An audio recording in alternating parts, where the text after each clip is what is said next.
नमस्कार, prime news पर देश का एजेंडा देख रहे हैं आप। मैं हूं आपके साथ पूजा मोहन पांडे। देश का एजेंडा क्या होना चाहिए? एजेंडा वो होना चाहिए जो नींव को प्रभावित करे, देश की। जी हां, और देश की नींव देश का भविष्य निर्माण करती है। और देश के नींव कौन है? देश के बच्चे।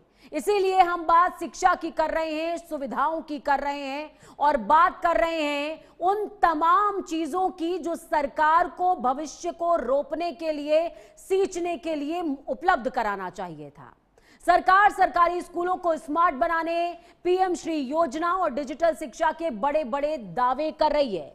जी हां, लेकिन उत्तर प्रदेश की राजधानी लखनऊ की यह तस्वीर उन सभी दावों की धज्जियां उड़ाने के लिए काफी है। यहां के एक प्राथमिक स्कूल में पहली से 5वीं तक के 140 बच्चे महज एक कमरे और बरामदे में पढ़ने को मजबूर हैं। दूसरा कमरा इतना जर्जर है कि छत से प्लास्टर गिर रहा है, सरिये बाहर आ चुके हैं और बच्चे खौफ के साए में हैं। प्राइम न्यूज की एक्सक्लूसिव पड़ताल सिर्फ एक स्कूल की नहीं है, बल्कि पूरे सिस्टम की नाकामी की पोल खोलती है। ये रिपोर्ट देखिए। ये तस्वीर किसी दूर दराज के गांव देहात की नहीं, बल्कि यूपी की हाईटेक राजधानी लखनऊ की है, जहां शिक्षा के मंदिर में ज्ञान से ज़्यादा मजबूरी का मंजर दिखाई देता है। पहले से 5वीं तक के कुल 140 बच्चे, लेकिन पढ़ने के लिए कमरा सिर्फ एक। कमरा भर जाता है तो बरामदा ही क्लासरूम बन जाता है। एक तरफ शिक्षक चिल्ला चिल्ला कर पढ़ाने की कोशिश करते हैं, दूसरी तरफ बच्चों का शोर, और इस पूरे गदर के बीच दम तोड़ती दिखाई देती है हमारे नौनिहालों की पढ़ाई। मैम, रजिस्टर्ड दिखा सकते हैं कितने बच्चे आपके जो रजिस्टर्ड है, आप बता रही हैं को रजिस्टर्ड कितने हैं? जिस तरीके से आप है कि 140 बच्चों का रजिस्ट्रेशन हुआ है, तो किस क्लास में? जैसे ये कौन सी क्लास का रजिस्टर है? ये फर्स्ट क्लास का रजिस्टर है। आप देखेंगे तो संख्या यहाँ पे कहाँ से अच्छा, ये यहाँ से गिन रही हैं। तो आप देखिए कि ये जो क्लास है उस पर रजिस्ट्रेशन है। और टोटल ये कितने बच्चे हैं इसमें? 20 बच्चे हैं टोटल इसमें 20 बच्चे हैं। फिर उसके बाद दूसरी क्लास रजिस्टर में सेकेंड क्लास में ये इसमें टोटल कितने बच्चे हैं? इसमें 14 बच्चे हैं। 14 अच्छा 23 बच्चे इसमें हैं। उसके बाद और कौन सी क्लास है? थर्ड क्लास 14 टोटल 26 बच्चे हैं। और उसके बाद फोर्थ क्लास है, 18-14 बच्चे। 33 बच्चे इसमें हैं। अभी 2 बच्चों का नया एडमिशन। 2 बच्चों का नया एडमिशन हुआ। अब देखिए कि 18, 17, 35। तो कुल मिला के 140 बच्चे हैं, लेकिन कमरे आपके पास एक ही है, कमरे के तौर पर एक है। अतिरिक्त कक्ष एक कक्ष आपका जर्जर है, एक कक्ष आपके पास है। ऐसा नहीं कहेंगे सर, ये सिर्फ मरम्मत का काम है, बाकी जर्जर नहीं है। मैम, ये प्लास्टर गिर रहा है, सरिया दिख रही है, पुराना बना है, 2001 में ये बिल्डिंग बनी हुई है। तो इसको क्या कहा जाए? सर मोटा प्लास्टर जितना गिरा है, अगर किसी बच्चे के सर पे गिर जाएगा तो लहूलुहान तो हो ही जाएगा वो। सर हम इसीलिए बच्चे यहाँ बिठाते हैं, इसलिए नहीं बैठे। तो यही मैं पूछ रहा हूँ कि आपके पास घटना ना हो तो बच्चा मेरा बाहर बैठता है। यही है कि आपके पास एक क्लास केवल है, आप गैलरी का इस्तेमाल कर रही हैं, इसलिए बच्चे इस पे बैठ जा रही नहीं, तो क्लास आपके पास नहीं। जी, तो आपने डिमांड की, तो क्या कहा जा रहा है? क्लास की तो आवश्यकता आपके पास है, प्रशासन तो कह रही है, सरकार कह रही है कि व्यापक स्कूलों में व्यवस्थाएं की जा रही हैं, अलग अलग बच्चों की बैठने की व्यवस्था है। तो बैठने की व्यवस्था नहीं तो बच्चों की पढ़ाई कैसे हो पाए? सर मैं मैनेज करती हूँ बच्चों को। जैसे मुझे कोई टॉपिक लेना होता है तो 4th और 5th का मैं एक साथ पढ़ाती हूँ। लेकिन एक जो नियम कहता है, जो नियम है, जो प्रावधान है, उसके तहत अलग अलग बच्चों की क्लासेस होनी चाहिए, उनका सिलेबस अलग अलग पढ़ाया जा रहा है, इसीलिए टीचरों की नियुक्ति अलग अलग है। तो फिर जब क्लास ही नहीं है, एक ही क्लास में कैसे वो सामुदायिक तौर पर पढ़ पाएंगे? सर मैं मैनेज करती हूँ, एक ही क्लास को क्या एक तरफ सेपरेट करती हूँ क्लासेस को, उसी के अकॉर्डिंग काम देती हूँ। मैनेज करना ठीक है, नियम क्या कर रहे हैं? करना नियम तो यही है सर, कक्षावार होनी चाहिए। जैसे आपके स्कूल में कितनी कक्षाओं की आवश्यकता है, जो बच्चे जिस हिसाब से हैं? तो 5 कक्षाएं होनी चाहिए वैसे तो। उसमें है कितना? एक, अगर इसको छोड़ दें। जी जी जी। साल 2001 में बना दूसरा कमरा अब पूरी तरह से झरझर हो चुका है। छत से प्लास्टर गिर रहा है, जंग लगी सरिये बाहर झांक रही हैं और बारिश में पानी टपकता है। यानी एक कमरा नहीं, मौत का फंदा बन चुका है, जहां किसी भी वक्त बड़ा हादसा हो सकता है। यही वजह है कि मास्टर साहब भी बच्चों को वहां बिठाने का रिस्क नहीं लेते। लेकिन विडंबना देखिए, उसी झरझर और खतरनाक कमरे में स्कूल का कबाड़ और सामान रखा गया है और नन्हे बच्चे खौफ के साए में सिर्फ अपना बैग रखने वहां जाते हैं। उत्तर प्रदेश सरकार प्राथमिक विद्यालय या प्रसिद्धि विद्यालयों की व्यवस्थाओं की बात करती है। व्यवस्थाएं कितनी दुरुस्त है आप देखिए। एक स्कूल में हम यहाँ पहुँचे हुए हैं और ये स्कूल है। आप नज़ारा देखिए कि ये स्कूल में यहाँ बच्चे पढ़ाई कर रहे हैं। आप लोग यहीं पढ़ते हो इसी में? हाँ, यस सर। क्लास नहीं है क्या? ऐसे ही पढ़ते हो? यहीं पे पढ़ते हो? यहीं पे पढ़ते हैं। डेली? यस। क्लास नहीं है क्या? क्लास नहीं पढ़ते? क्लास वो वहाँ पे बैग रखते हैं बस। हाँ पढ़ाई यहीं करते हाँ, ये नहीं पर हैं? यहीं पे इन लोग पढ़ाई होती है। हाँ सर, बाहर बैठाते हैं, अतिरिक्त कक्ष बना हुआ है, यहाँ बैठाते हैं और बच्चों को यहाँ बैठा के काम। हॉल में क्यों बैठा? क्या क्लास नहीं है? नहीं सर, क्लास है, क्यों नहीं है, मगर वो थोड़ा सा टूटा हुआ है तो कहीं गिर ना जाए तो डर के कारण। जैसे डर की वजह से बाहर बैठा। कितने बच्चे टोटल? 140 करीब। 40 है। 140 रजिस्टर्ड हैं। हाँ सर। बिल्कुल देखिए ये बच्चे हैं। और किस क्लास के बच्चे इतने इसमें पढ़ रहे हैं? 5th है, वो अंदर 1st, 2nd, 3rd के बच्चे हैं। अच्छा, वो 1st, 2nd, 3rd के हैं। ये 5th और 4th के बच्चे हैं। पूरी क्लास मिला के 140 बच्चे। Yes sir. कौन सा भवन है वो हमको आप दिखा देंगे? जो बिल्डिंग जो जर्जर हुई जिस कारण बच्चे यहाँ पढ़ रहे हैं, मतलब जो आप बता रही स्लेब गिर रहा है, कैसे वही दिखा दीजिए। तो आप देखिए कि ये बच्चे यहीं पे पढ़ाई करते हैं। आप लोग यहीं बैठते हो? तो बिल्कुल देखिए ये क्लास ये है, क्लास ये है। और ये आप देखिए कि मैम ये पूरा सरिया दिख रही है। हाँ सर। तो इसको क्या कहेंगे? सर मेरे इस तरह से तो क्योंकि हम हर बार करवा लेते हैं, एकदम सही है, क्योंकि छत हमने देखी। Head master?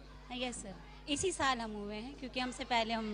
तो देखिए ये बेंच है, ये यहाँ पर लगा हुआ है। और आप देखिए कि ये सारी चीज़ें जो हैं वो झड़ रही हैं। जो प्लास्टर है वो निकल रहा है। प्लास्टर में आप देखेंगे तो सरिया है वो दिखना शुरू हो गई है। ये सामने ये सरिया है और ये सरिया यहाँ पर दिख रही है। और प्लास्टर इस कितने बच्चों की क्लास है? ये कितने बच्चे इसमें? यहाँ बच्चा नहीं बैठता है, बच्चा केवल बैग रखता है और बाहर बैठ के पढ़ाई। तो मैम ये क्लास क्यों बाहर बैठना पड़ा है? गैलरी में बच्चे बैठ रहे हैं, एक साथ बच्चों को डिस्टरबेंस हो रहा है। पढ़ाई कैसे? टॉपिक्स ऐसे होते हैं कि जो हम सर एक साथ 4th और 5th को करा लेते हैं, बाकी 1st, 2nd। बाकी तो क्लासेस कंटिन्यूअस इसीलिए अलग अलग क्लासेस होती है। क्या आपके पास क्लास नहीं है? आपने हाँ जी जी, क्लास नहीं है? क्लास नहीं है सर, ये बाहर है बस एक वो। क्लास नहीं है? हाँ सर। आपने डिमांड की थी? हाँ सर, तो तभी ये अतिरिक्त कक्ष बना है, उससे पहले ये पूरा खाली एक समुदाय केंद्र था। उससे पहले क्लास नहीं? इतनी संख्या में कई तो कहा जाता है कई परिषदीय विद्यालय में तो बच्चे ही नहीं है, लेकिन आपके यहाँ 140 बच्चे हैं, उसके बाद आपको जगह नहीं मिल पा रही? नहीं सर, व्यवस्था बहुत अच्छे से होती है कि हम 1, 2, 3 को उस कमरे में इस तरह से बिठा लेते हैं। आंकड़ों पर गौर करेंगे तो माथा पीट लेंगे। कक्षा 1 में 20, कक्षा 2 में 23, कक्षा 3 में 27 और कक्षा 4 में 33 और कक्षा 5 में 37 छात्र हैं, यानी कुल मिलाकर 140 बच्चे। लेकिन अफसोस, इन 140 ननिहालों के भविष्य को सिर्फ एक कमरे और बरामदे में समेट कर रख दिया गया है। नियमावली कहती है कि इतने बच्चों पर कम से कम 5 शिक्षक होने चाहिए, लेकिन यहाँ सिर्फ एक सहायक अध्यापक और एक शिक्षा मित्र के भरोसे पर पूरा स्कूल हाँका जा रहा है। हद तो तब हो जाती है जब कुछ समय पहले लाखों रुपए फूंक कर बच्चों के लिए नई नवेली बेंच भिजवाई गई, लेकिन कमरा ही नहीं है तो बेंच रखेंगे कहाँ? नतीजतन लाखों की बेंचें 100 पीस बनकर धूल फांक रही हैं और देश का भविष्य नीचे जमीन पर टाट पट्टी पर बैठने को मजबूर है। हालांकि ये क्लास प्रॉपर नज़र आ रही है, टाइल्स है, व्यवस्थाएं हैं, लेकिन इस पे भी क्योंकि जगह का अभाव है तो आप देखिए कि उसी क्लासरूम में तमाम वो सामान भी ऐसे रखे हुए हैं। और क्योंकि बच्चे एक ही क्लास में, इसमें कितनी क्लास चल रही है मैम इस समय? 2nd, 3rd। 3 क्लास एक 3 क्लास एक ही में चल रही है। एक ही क्लास में 2 टीचर पढ़ा रहे हैं, एक बगल में बोर्ड लगा हुआ है। वो कौन सी क्लास? सर आप कौन सी क्लास को पढ़ा रहे हैं? 3rd को? जी 3rd को पढ़ा रहे हैं। तो इधर आप 3rd को पढ़ाते हैं, इधर तो डिस्टर्बेंस नहीं होता है? डिस्टर्ब तो बहुत होता है बच्चों में। एक टीचर के तौर पे क्या लगता है कि इस तरह की व्यवस्थाओं में बच्चों उतना विकास हो पाएगा, उतनी शिक्षा मिल पाएगी, क्योंकि वातावरण ही जब नहीं रहेगा उस हिसाब से? हाँ, थोड़ा तो फर्क पड़ता ही है बच्चों के में। मतलब एक क्लास को पढ़ाइए तो दूसरी। यहाँ पे आप कब से पोस्टिंग है आपकी? कब से यहाँ पढ़ा रहे हैं? 2007 से पढ़ा रहा हूँ। 2007 से? जी। आप तो पुराने हैं यहाँ पर, तो तब से क्या ये व्यवस्थाओं को बदला नहीं गया? तो एक ये वो वाला जो सामने है वो रूम था। एक ही रूम में तब भी इतने बच्चे पढ़ते थे? हाँ, 5 क्लास पढ़ती थी। ये समुदाय केंद्र है। ये समुदाय की समुदाय केंद्र है पहले। तो उस सामुदायिक केंद्र में वो केवल एक कमरा था और कुछ नहीं थी। पहले एक कमरे में पढ़ते थे, बाद में यहाँ पे थोड़ा सा बनाया था, उसके बाद यह अब पिछले साल ये बना हुआ। आवश्यकता आपको 5 क्लास की है, लेकिन चीज़ें केवल एक कमरे में चल रही है। भाई हाँ, एक कमरे में चलिए, अगर वो व्यवस्था हो तो एक एक क्लास तो ज़्यादा बेटर रहता है, पढ़ाने में बच्चों को समझ में भी आता, पढ़ाते भी अच्छा लगता। बच्चों शासन से आप लोगों ने डिमांड नहीं की, सरकार से डिमांड नहीं की इसको लेकर? नहीं, डिमांड तो जाती है, मगर कोई डिमांड जाती तो है, क्या व्यवस्था है ऊपर से क्या मैं बता नहीं सकता। तो बिल्कुल देखिए, आप भी टीचर हैं, तो आप पढ़ा रही हैं।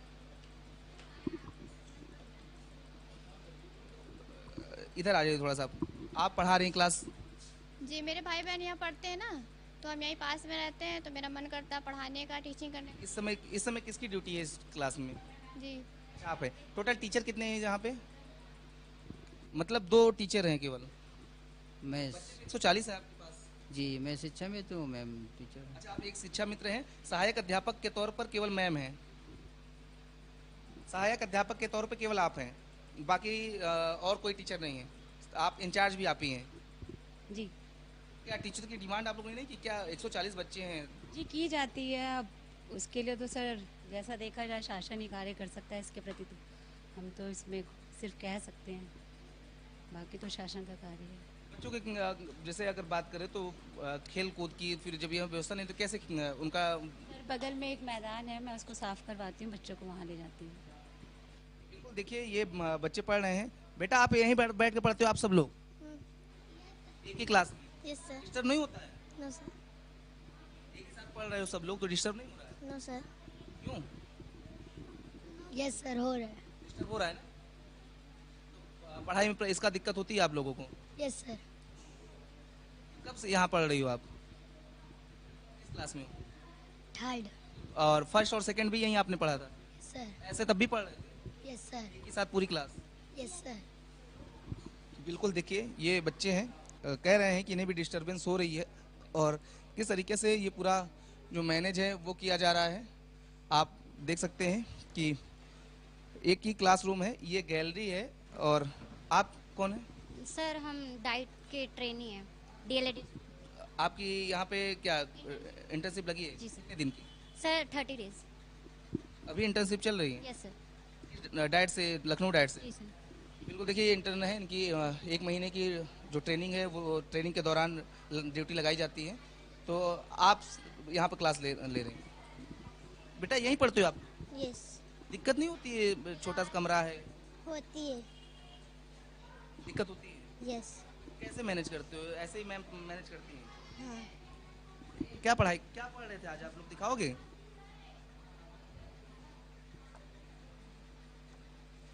ये नौनिहाल है, इनके भविष्य की बात सरकार करती है, प्रशासन करता है, लेकिन क्योंकि आप देखिए कि ये पढ़ाई तो कर रही हैं, और आज देखिए डेट पे ये पढ़ाई भी चल रही है, लेकिन क्योंकि अव्यवस्था के तौर पर यहाँ पर अब एक साथ इतने बच्चे बैठे हुए हैं।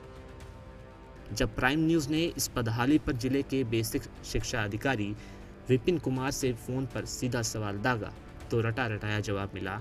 डीपीआर भेजी गई है, व्यवस्था की जा रही है, जगह की कमी है, जल्द समाधान होगा। लेकिन साहब, जब छत से सरिये लटक रही हों, नौनिहाल खौफ में हो, तो आपकी फाइल का कागजी समाधान किस काम का? क्या व्यवस्था सिर्फ कागजों पर चमकेगी या ज़मीन पर बच्चों की जान बचाई जाएगी?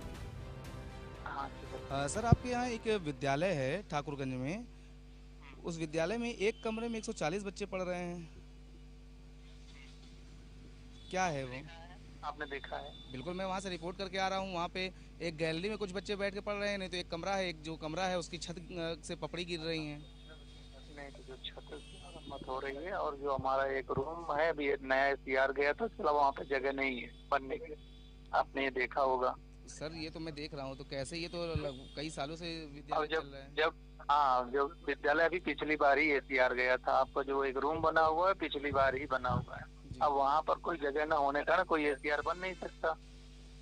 तो अब देखिए, वही मैं कह रहा हूँ कि एक कमरा है, उसी में सारे बच्चे पढ़ रहे हैं। एक कमरा है, एक बरामदा है, एक जो रूम जो आप कह रहे हैं जो जर्जर हो, जर्जर नहीं है, पिछली बार उसका सर, क्या उसमें कहते हैं से वो करो। लोहे की रॉड दिख रही है, उसके नहीं नहीं, प्लास्टर रोहे टूटे गिरा दिख देंगे, रहे हैं। उसकी मरम्मत चालू है, वो 2-4 दिन में ठीक हो जाएगा। और एक मरम्मत करवाएगा। सर, आपसे मुलाकात कब हो पाएगी? मेरे से मुलाकात तो अभी नहीं हो पाएगी। और एक सर, एक विद्यालय आपका और है, पीएम श्री विद्यालय, आपका हाँ, जुगौर कहाँ में का है। है? हाँ, जो गौर में है। वहाँ पे भी ऐसे ही व्यवस्थाएं हैं? वहाँ पे न पीने के पानी की व्यवस्था है, न शौचालय है? वहाँ सारी चीजें हैं, वहाँ सर, कोई दिक्कत नहीं है। वहाँ पे आप मैं कैसे? ग्राउंड रिपोर्ट कल करके आया हूँ वहाँ पे। नहीं, तो वहाँ पर ऐसी कोई व्यवस्था, ऐसा कोई पीएम श्री हमारा नहीं है जहाँ पर सब पानी पीने और सबकी व्यवस्था ना जहाँ हो। पानी पीने की व्यवस्था है, इतनी गंदगी है कि पूछिए मत। जो टॉयलेट है मतलब वो टॉयलेट में ताला लगा हुआ है। उसके अलावा आपके ही कहते हैं बहुरिया एक विद्यालय है। टॉयलेट में ताला इसलिए लगा रहा होगा कि क्योंकि जब टॉयलेट लोग करके बंद करके चले जाते हैं तो बाहरी लोग भी उसमें अतिक्रमण करते हैं। उसमें कुछ पानी सनी आ ही नहीं रहा है। आप एक बार ग्राउंड, मैं आपको कहते हैं रिपोर्ट भेजता हूँ, आप देख लीजिए। उधर बेसिक शिक्षा अधिकारी का चमचमाता दफ्तर देखिए। साहब, दफ्तर में हूँ या ना हूँ, एसी की ठंडी हवा चलती रहती है, पंखे गर्मा गर्मी दूर करते हैं और बिजली का बिल सरकारी खजाने से भर दिया जाता है। अफसरों के लिए सुविधाओं का अंबार है, लेकिन जिन 140 बच्चों के दम पर इनकी कुर्सियां सलामत हैं, वो एक कमरे में घुट घुट कर पढ़ने को मजबूर है। फाइलों में डीपीआर की मोटी मोटी कापियां हैं, मीटिंगों में बड़ी बड़ी बातें हैं, दफ्तर में लग्जरी सुविधाएं हैं, लेकिन लखनऊ के इस स्कूल में 140 बच्चों का भविष्य हर रोज एक झरझर कमरे में दम तोड़ रहा है। सरकार की मंशा पर सवाल नहीं है, लेकिन जमीनी अमले की इस संवेदनहीनता ने पूरे सिस्टम को कटघरे में खड़ा कर दिया है। अब देखना ये होगा कि अफसरों की नींद कब टूटती है, या फिर नया कमरा बनने के लिए किसी बड़े हादसे का इंतजार किया जाएगा। बीएसए कार्यालय की बात करें तो आप देखिए कि बीएसए कार्यालय है। आप इनके कार्यालय को भी देख लीजिए, जहाँ पे नौनिहाल पढ़ रहे हैं उसकी व्यवस्था आप देख लीजिए। और ये बेसिक शिक्षा अधिकारी बीएसए कार्यालय है, यहाँ की व्यवस्था आपको हम दिखा देते हैं। आप देखेंगे तो ये बेसिक शिक्षा अधिकारी का दफ्तर है और बेसिक शिक्षा अधिकारी विपिन कुमार का ये कार्यालय है। आप देखिए कि इनका कार्यालय है। इनके कार्यालय में किसी प्रकार से कोई दिक्कत नहीं है, सारे पंखे सब कुछ एसी एकदम चमक रहा है। लेकिन क्योंकि बेसिक शिक्षा में पढ़ने वाले जो बच्चे हैं उनको लेकर के व्यवस्थाएं जरूर इनके पास नहीं है और ये कह रहे हैं कि उसकी व्यवस्था हम जरूर कर देंगे। तो बेसिक शिक्षा अधिकारी हैं, यहीं से दिखाना, अंदर जाओगे तो कुछ बोल सकते हैं, हम यहाँ से दिखाने का प्रयास करते हैं। आप देखिए कि ये देखिए बेसिक शिक्षा अधिकारी हैं नहीं, लेकिन इनके यहाँ पंखा चल रहा है, एसी पूरी चल रही है। बेसिक शिक्षा विभाग के ये बड़े अधिकारी हैं और ये कह रहे हैं कि मैं इसके लिए जवाबदेह नहीं हूँ। तो आप समझिए कि बेसिक शिक्षा अधिकारी जो इतने बड़े पद पर है, अगर वो गैर जिम्मेदाराना इस तरह का बयान दे तो आप समझ सकते हैं कि शिक्षा की गुणवत्ता क्या है। कि एक कमरे में 140 बच्चे बैठ के पढ़ रहे हैं, भीषण गर्मी में पढ़ रहे हैं और बीएसए साहब हैं नहीं, लेकिन उनके दफ्तर की एसी चल रही है, पंखा चल रहा है, लाइट चल रही है। इसलिए बेसिक शिक्षा अधिकारी को ये नहीं समझ में आ पाएगा कि किस पीड़ा के साथ, किस दर्द के साथ बच्चे एक कमरे में बैठ करके 140 बच्चे शिक्षा ले रहे हैं, वो बुनियादी शिक्षा ले रहे हैं जो उनका भविष्य संवार सकता है। वीडियो मेरा के साथ मिश्रा, प्राइम न्यूज, लखनऊ। तो सवाल वहीं पर